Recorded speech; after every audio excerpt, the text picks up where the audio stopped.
Thank you, Ram. Well, Ram is right that the laws are there, indeed. And the fact remains that certain laws state that water is meant for the states, which they use for irrigation and agriculture. But the fact also remains that the laws might be there, but the laws are inadequate, precisely because of the lack of understanding, even when this, of the ecosystem services that the water is supposed to provide.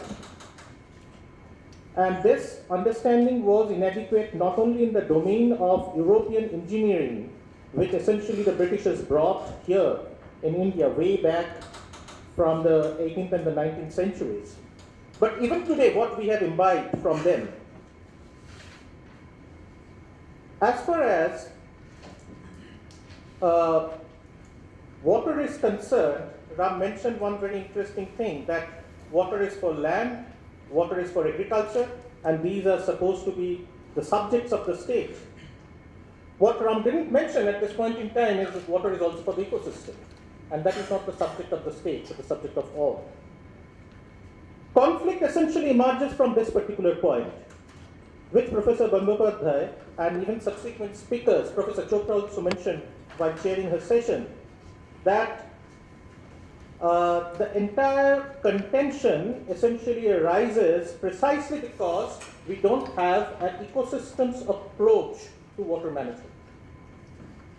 Now out here, being an ecological economist, at one point in time, I also used to treat water as a resource, because I started treating water at way back, 16, 17 years back, when I was doing my PhD. It was, okay, fine, water is a resource that needs to be stocked and should be used as per human convenience. It is flowing here, this is a dam, stock it, put it for agricultural use, put it for hydropower, put it for fisheries, and it is abundant. What I didn't understand at that point in time is, no, it's not a stock, it is a flow. Flow of what? As mentioned at one point in time, that it's a flow of the liquid, a flow of the solid, a flow of the semi-solid as well. But beyond that, it is also the flow of the ecosystem services, which essentially water is providing the human community. And why do we want the entire biodiversity to be there, essentially? Why do we want a particular flow regime, now that there has been a lot of talk in relation to environmental flows, that is, how much water does the river need? And in fact, the ministry has been harping quite a bit that, well, 20% should be there, or 15% should be there for such and such river. Now this has been challenged worldwide, because you cannot simply come up with a quantitative indicator on how much water does the river need. But the fact remains that we want to conserve the ecosystem for our own selfish needs, and these needs are nothing but the ecosystem services. Now, when we talk of transboundary water regime is not merely confined to international waters crossing international political boundaries, but it's also interstate boundaries. It is also, in fact, boundaries going further down, that is at a more micro level. It might be water crossing districts, water crossing villages. In fact, there was a very significant publication which came out from the Transboundary Freshwater Dispute Database of Oregon State University, which stated that transboundary waters should be defined as water crossing any form of boundary. It might be sector even. Industry, agriculture, urban. These are various uses of water, and when water is crossing one sector to the other, that is also a transboundary water. And globally, of course, we know that agriculture accounts for largest consumption of water. But the fact remains that as, in fact, there was a paradigmatic shift in our perception of managing water, we found that there is another element, another sector that needs water. And that sector is actually needed for our own survival. That is the sector of the environment, the ecosystem sector. And this led to a broader systemic approach to look at water resource management. And initially, from the 70s onwards, this was known as Integrated Water Resource Management, or IWRM. So eventually, at that point in time, the challenge that emerged was that we have to balance between two sectors, two conflicting uses. One is the economic sector, industry, agriculture, urban, hydropower, whatever you call it. The other is the environmental or the ecological sector. And naturally, because there is a huge economic demand, precisely because of economic growth, urbanization, various drivers of urbanization and the drivers of demand, that is why, in fact, environment is left to suffer, because this recognition was not there. But when the recognition of sustainability or sustainable development came, and we started thinking of the future, the fact remains that the entire ecosystem services and the environmental needs eventually started featuring in the entire frame of planning. And that is how the recognition of the importance of ecosystem services in the developed world came, and also, in fact, it started featuring in the developing countries. So the emerging paradigm that we initially talked of, that which was emerging from the 70s onwards, that is the integrated water resource management, one of the key elements, as this has been mentioned by in the literature in the 80s and the 90s by those who were working in this domain, like Martin Falkenmark, Lindqvist, most of them were Swedish hydrologists. They felt that the most important inclusion here happens to be the social and the ecological sector. And eventually, they started looking at the entire frame of planning as the social ecological system. So it's the water, the social ecological system, and it's not merely the economic sector only for which the demand is going to exist. In the new millennium, then in fact, the institutional aspect of looking at things came, because it was not only at the micro level you are going to do integrated water resource management or watershed management, but it was found that I can do some perturbation at somewhere in the basin, and then the perturbations are going to be felt at somewhere else. You build a Farakka Dam barrage here, and eventually you destroy the deltaic region. And that is what has been exhibited. It is not only true for India, this has also been true for the United States of America in the context of the Colorado. Ever since they conceptualized the Central Arizona Project, when the thought of the Central Arizona Project, which came into being in the 1960s, and essentially water was transferred from New Mexico towards Arizona, the desert areas, and eventually it started flowing towards Nevada, the water started getting saline, because it started getting mixed with the saline groundwater. And what happened was, farther down, when the water crossed Mexico, the Mexican border, it was the saline water which was getting there, and that essentially destroyed the paddy cultivation in the lower Colorado basin, deltaic areas. So one perturbation at one point in time, and you have to face the repercussions at somewhere else. And that is what nature is all about. It creates its own balance. So the fact remains that from a more micro level, it started emerging in the form of integrated river basin management. So it's not that you can look at it in this fashion. We have to have a basin level approach.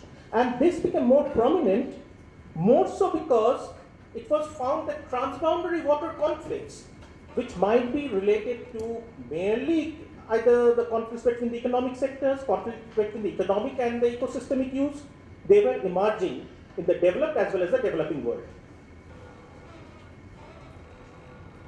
Now, why essentially we started thinking of the crucial element or the crucial discipline of ecological economics when we thought of water resources?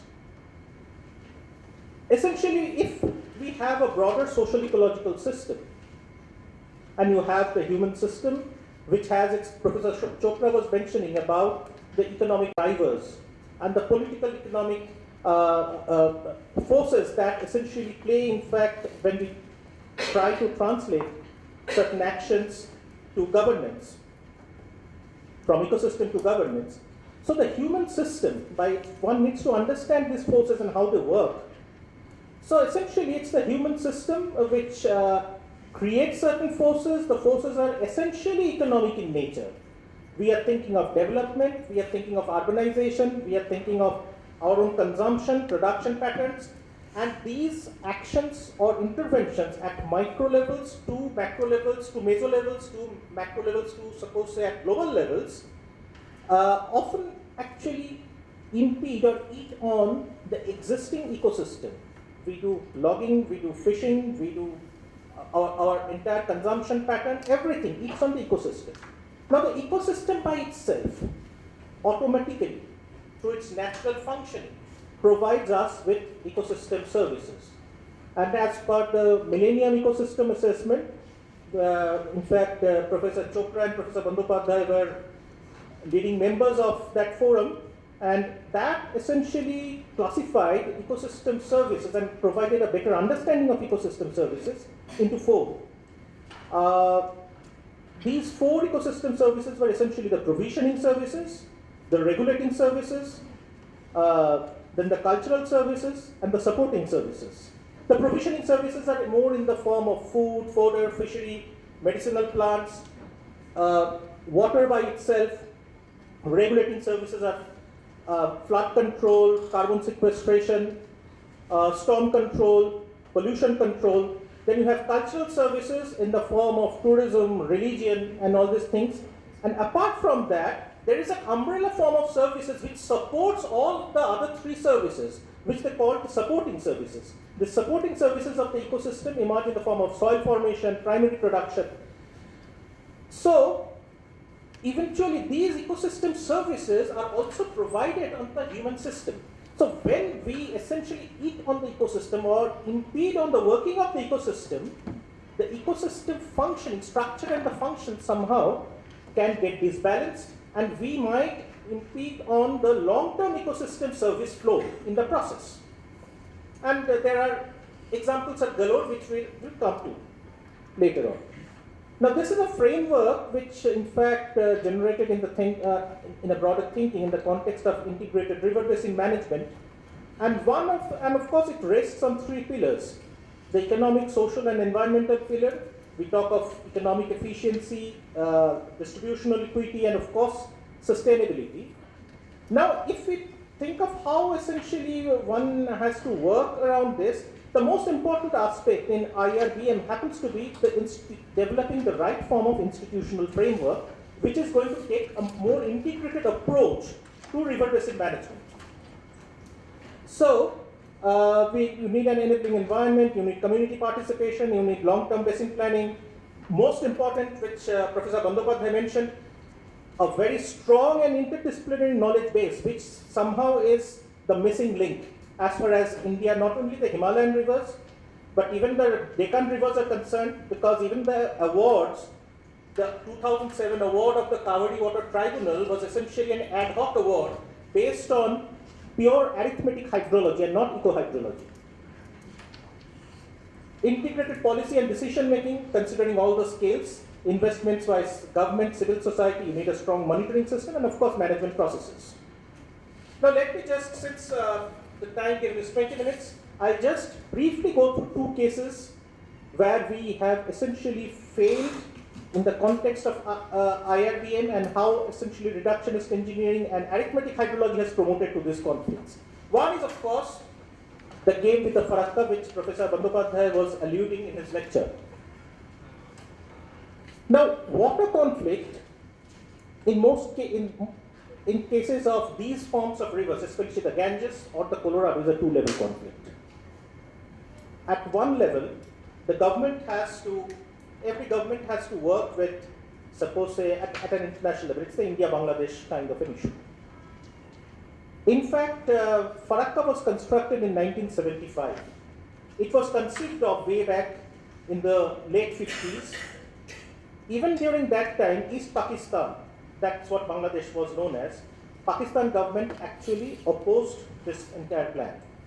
They were naturally of the impression that this is going to stop the mainstream flow. Why essentially the Farakka the Farakka barrage was conceived of? It was thought of that the Kolkata port is dying down, precisely because of excess of sedimentation. And it needs to be resuscitated so that there is sufficient draft for navigation, as also in fact there will be businesses going to flourish in that particular area, because it was thought of traditionally that the East India Company, when they came, they arrived there, in fact out there, so this can be a viable port. But over time what happened was that water was diverted, of course. The initial apprehension of the Bangladeshi government, yes, that was true. The mainstream flow, especially the dry season flow, was actually dying down. And over time, then they got into the 1996 agreement on the dry season flow, which was again based on, which Professor Bandyopadhyay mentioned, that was again based on pure water flow or hydrological measures. That this is the amount of water that is going you have to give me. They felt that probably that is going to be sufficient for them for their own agricultural benefits. Now, in the process, what did this barrage do? Because the mainstream flow was low, the Sundarbans delta was also dying. The delta economy was dying to that extent. The mangrove forest was shrinking. Not only that, the sediment that it was bringing along with itself, that essentially was trapped in the barrage, and there was some form of sediment wall or a sediment mountain that was getting constructed, and there was a cascading effect as well. Now, the important role of the river, of the flow, is to flush out the sediment. The river is a channel which essentially cuts the sediment, takes the sediment, eventually flushes it out to the sea. And in the process, it deposits the sediment all around, and that also is an important ecosystem service, rather a supporting service, that is soil formation. The delta soil was essentially formed out of that sediment. So as essentially this entire sediment of the silt was, the soil formation function or the service was also reduced. On the one hand, the stream flow was getting depleted. On the other hand, as per a study by the School of Oceanographic Studies, Jadavpur University, the sea level was rising in the Bay of Bengal. At one point in time, their measurement was 2 millimeters per year. Now they have revised it to 12 millimeters per year. So eventually there is salinity ingression. So in the process, what happens is now, and the prediction is such that if it goes on like this, maybe in fact in 2075, we might need to have a desalination plant in Kolkata itself. So this is essentially the flow from the Jamuna to the Ganges. You can see the stretch Hooghly out here, where the diversion has happened. You can see the Farakka there, and then the mainstream flows to the Padma, and eventually the Brahmaputra, which is emerging as the Yalung Zango in Tibet, also flows as the Brahmaputra, enters Bangladesh as the Jamuna, and it meets the Padma or the Ganges in Bangladesh near a place known as Goalando. And then it flows as Meghna and flushes out to the sea. So now this is the drying Sundarbans Delta, something that was flourishing at one point in time. And of course, one of the reasons for which the dying Sundar is attributed to the Farakka. This is the ecoregion. Well, I won't get into this. Now, let me also focus a bit on the interstate dimension of the conflict. We heard CM's call for the Farakka barrage removal. The important issue out here is that there have been the cascading impacts of sediments to create the upstream floods. It is a fact, despite the denial by West Bengal government and its machinery that the sediments are not responsible, rather it's a huge flow from the Koshi. This is something that has been put across by one of the hydrologists from the West Bengal government, that the river itself cannot actually couldn't sustain this flow.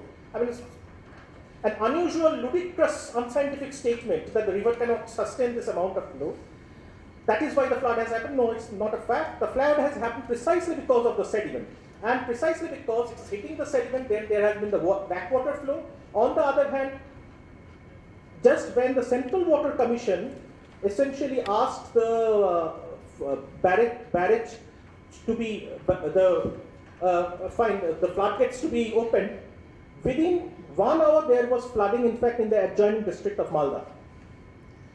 So definitely this doesn't hold good, but at the same time, the removal of the Farakka is going to be detrimental. It is not going to be the solution.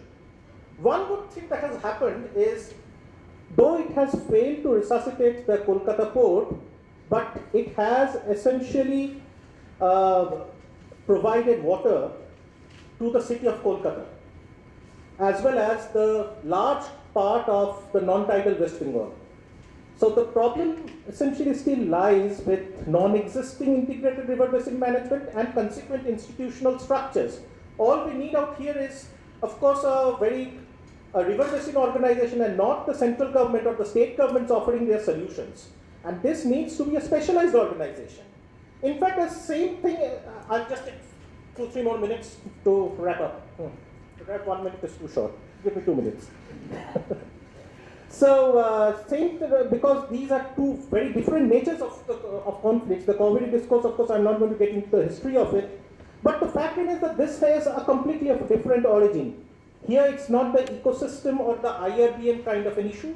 It's a purely economic origin.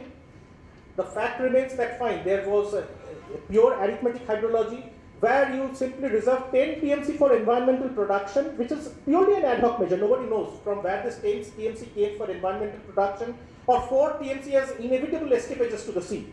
Whereas there is a global literature emerging in the context of flow regimes and how much water does the river need, or how to sustain the ecosystem services, because every drop of water has an ecosystem service. These types of thought processes still prevail as far as South Asia is concerned. So the economic drivers, one very critical economic driver happens to be the government's inadvertent incentivization for paddy cultivation. And that happened through the MSP regime.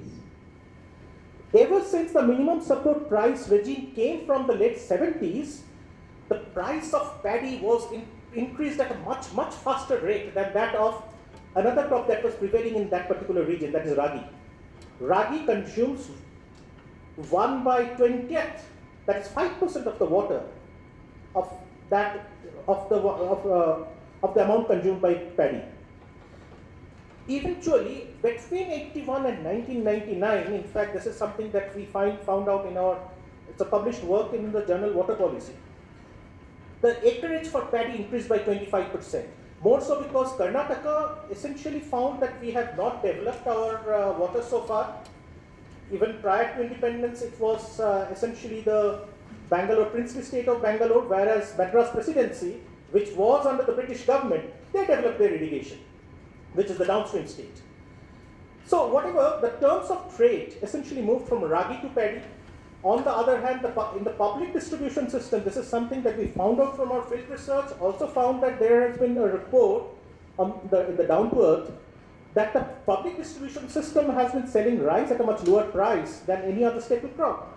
And the real cost of irrigation water is diminishing precisely because the irrigation water cesses were not revised over 30-40 years. And of course, I leave to Ram, Ram is of course aware of the property rights issues. There are divergent property rights issues out here. If we take 3 extreme principles of water allocation, that is Harmon, history, and Hobbes, the Harmon doctrine essentially states that if water falls on my roof, it is mine. The history states prior appropriation. If I'm the first user of water, then I have certain rights over this particular resource. Hobbes is essentially negotiations and arriving at a particular kind of an award or right, negotiated right. Now, Ram categorically mentioned about this 56(1) of the Indian Constitution, apart from the one that you mentioned on the interstate water conflict. Now, the fact remains that Karnataka has been defining it because they are an upstream state in terms of the Harmon doctrine. Water is in my roof, so it is mine. Tamil Nadu wants to define it in terms of history. 1924 water agreement of the Krishna Raja Sagara construction. So eventually this is also not merely a conflict of water use, but it is also a conflict of user right. So naturally there are forces, one force cannot work. First of all, out here you need to think of the economics, change the perverse incentive structure through the MSP regime which you have only created. Think of other modes of virtual water import precisely because it's simply not going to work if you keep on producing paddy, because government has incentivized it, but it's a water scarce in the sense that it's not conducive for producing paddy. And the critical element is, whether it is in the context of the Farakka or in the context of the Kaveri, there's an utmost need for a strong river basin organization that can take a basin level approach to water management. Now here, by an RBO, I don't mean a central government body, Essentially, it's a professional body made up of professionals who are going to have complete authority, complete regulatory powers, also to penalize those who are going to defect from the rules and the regulations. So, of course, I don't have to get into these interdisciplinary knowledge base, declassified data, understanding sediments and ecosystem services, institutions, and RBOs. Thank you.